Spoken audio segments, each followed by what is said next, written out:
los casos son indeterminadas, pero una cosa no puede ser cierta y falsa al mismo tiempo. Pues bien, con el sistema de Berry, al hablar sobre las matemáticas aparecían frases inconsistentes, verdaderas y falsas al mismo tiempo. Y lo mismo sucedía en otros rincones de las matemáticas. Lo que hizo Hilbert es proponer un programa de trabajo para los grandes matemáticos del mundo. Sacó una lista, dijo, aquí hay una lista de problemas en el mundo de las matemáticas que no se han podido resolver. Uno de ellos es la inconsistencia demostrada por Berry, por el bibliotecario que en sus ratos libres se ponía a jugar con palabras y descubrió una situación que puso de cabeza a todos los matemáticos del mundo.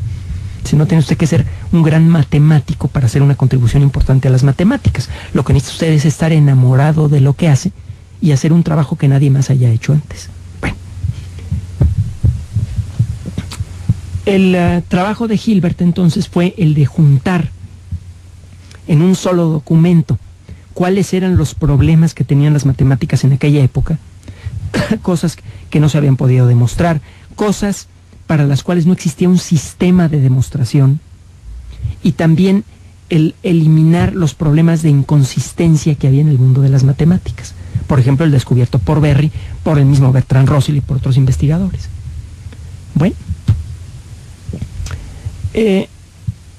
lo que ocurrió después fue algo realmente sacudidor. Bertrand Russell, Alfred North Whitehead y otras personas trabajaron en un libro que se llamaba Principia Mathematica. El primer libro científico moderno fue escrito por Isaac Newton. Se llama en latín Filosofia Naturalis Principia Mathematica, principios matemáticos de filosofía natural. En aquella época la ciencia no se llamaba ciencia, se llamaba filosofía natural. Principios matemáticos de la ciencia sería un título moderno para ese libro. Por primera vez se usaban matemáticas para demostrar para describir el funcionamiento de un fenómeno natural universal que funciona en la Tierra y en el cielo. Fue un librazo en muchos sentidos, gordote, poderoso, valioso. En ese sentido, Alfred North Whitehead y Bertrand Russell, con la ayuda de otras personas, pero principalmente ellos, crean ese libro que se llama Principia Mathematica, Principios de Matemáticas en latín. Obviamente el libro estaba escrito en inglés, pero el título lo pusieron así en latín para recordar la obra de Newton. Bueno, entre 1910 y 1927 fue apareciendo la obra. En 1910 aparece la primera versión, se le hacen algunas modificaciones, luego en 1912 se le hacen otras, en 1913 otras. En 1927 fue cuando salió la segunda edición, en donde se le agregaron muchas correcciones, cosas nuevas que habían sido descubiertas por otros matemáticos, etcétera, etcétera. Empezó a hacerse una obra grande. En esta obra, la labor fundamental de Whitehead y Russell es la de tratar de eliminar todas las inconsistencias en el mundo de las matemáticas. Que no sea posible demostrar que 2 más 3 sea igual a 6. Que no sea posible demostrar que 0 más 1 es 5. Eso se podía hacer con los sistemas matemáticos antiguos. El sistema de demostración es el mecanismo para demostrar algo que es propuesto en Principia Mathematica. Al principio funciona de maravilla. Los matemáticos dicen, por fin nos deshicimos de los problemas en los que nos metió el mugroso bibliotecario aficionado de Oxford. Pero no.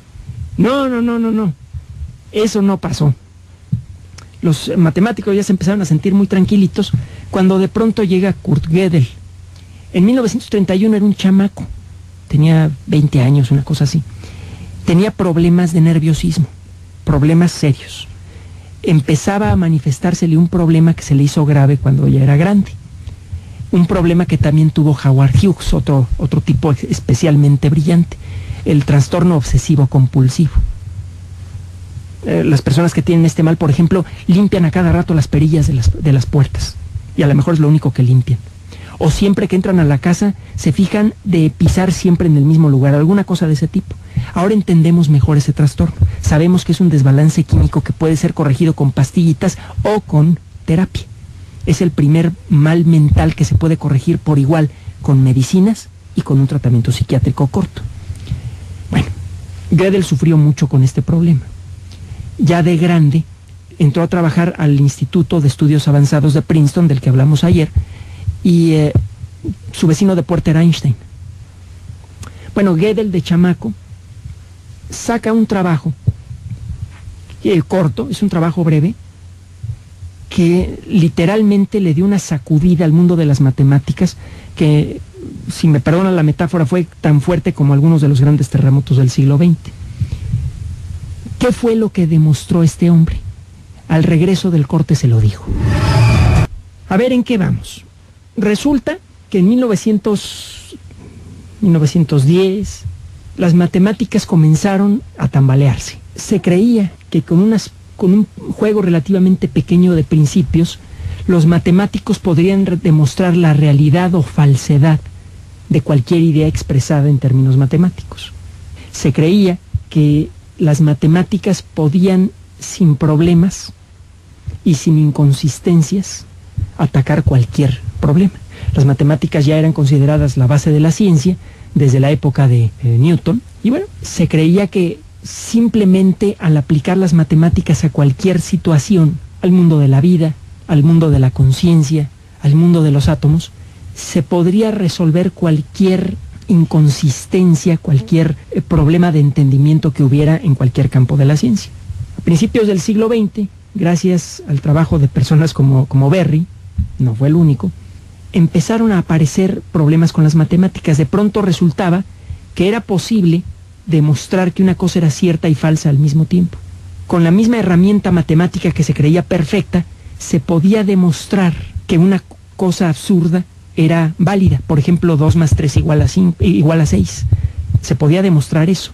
Es patentemente absurdo. Bueno, se podía demostrar. Eso empezó a inquietar a los matemáticos.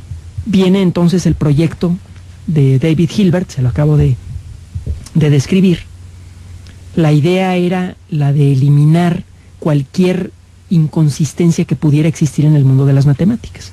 Era lo que se estaba buscando. En 1931, sale al aire la última idea que había tenido Kurt Gödel como joven. La había anotado cuidadosamente en papel. Se trata de 2 teoremas, es decir, 2 ideas que luego él demuestra como ciertas. Lo primero que hace Gödel es crear números que hablan sobre los números. Por ejemplo, un cierto juego de números habla sobre los números pares. Otro juego de números sirve para representar a los números nones. Es un poco lo que pasa cuando usted llama por teléfono a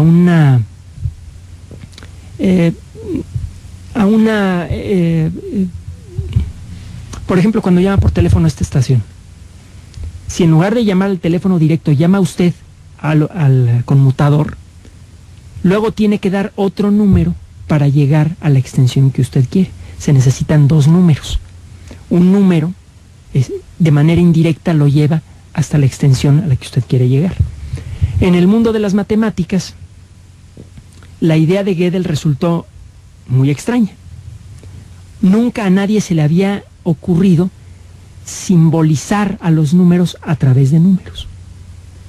Lo segundo que hace Gödel fue lo que de veras le resultó a varios matemáticos como una patada en la cabeza.